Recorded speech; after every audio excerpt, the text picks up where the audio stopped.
एका गावामध्ये एका छोट्याशा घरात स्वाती नावाची साधी मेहनती मुलगी राहत होती. लग्न होऊन ती शहरात सासरी आली. घरात सासू सासरे, नवरा आणि लहान दीर असा परिवार होता.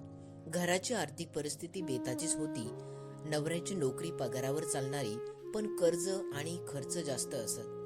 स्वातीला स्वयंपाकाची आणि खास करून चटपटीत पदार्थ बनवण्याची खूप आवड होती. तिच्या हातची पाणीपुरी तर इतकी चविष्ट होती की शेजारच्या मुली खास तिच्याकडे शिकायला येत. पण सासूला वाटायचं, आपल्या घरची सून बाहेर उभी राहून पाणीपुरी विकणार, लोक काय म्हणतील. एक दिवस नवऱ्याची नोकरी अचानक गेली.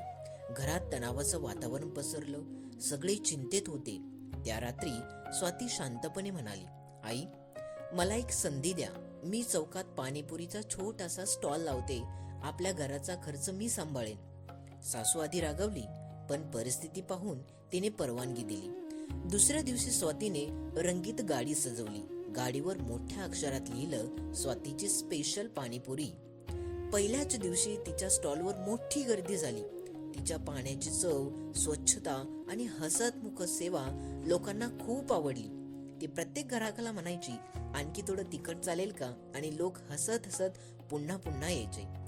एका दिवशी शहरातील मोठ्या फूड ब्लॉगरने तिच्या स्टॉलवर व्हिडिओ केला.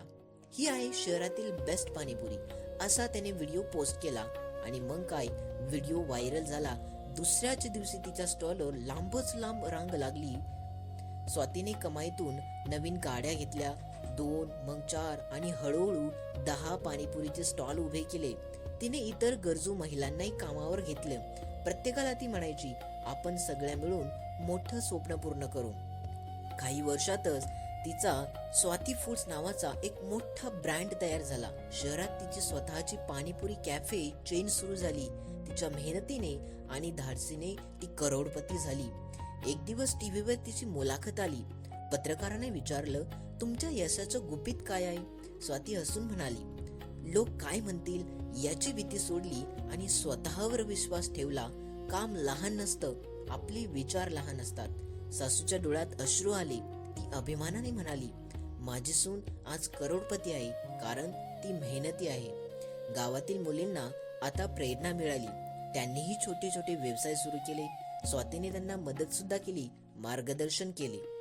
तर कथेचा बोध काय होता मित्रांनो? काम कोणतंही लहान नसतं. मेहनत, आत्मविश्वास आणि धाडस असेल तर साधी पाणीपुरी विकणारी सुनई करोडपती बनू शकते. लोकांच्या बोलण्याकडे लक्ष न देता आपण आपल्या स्वप्नांवर विश्वास ठेवला पाहिजे, तर यश नक्कीच तुमच्या पावलांवर येईल.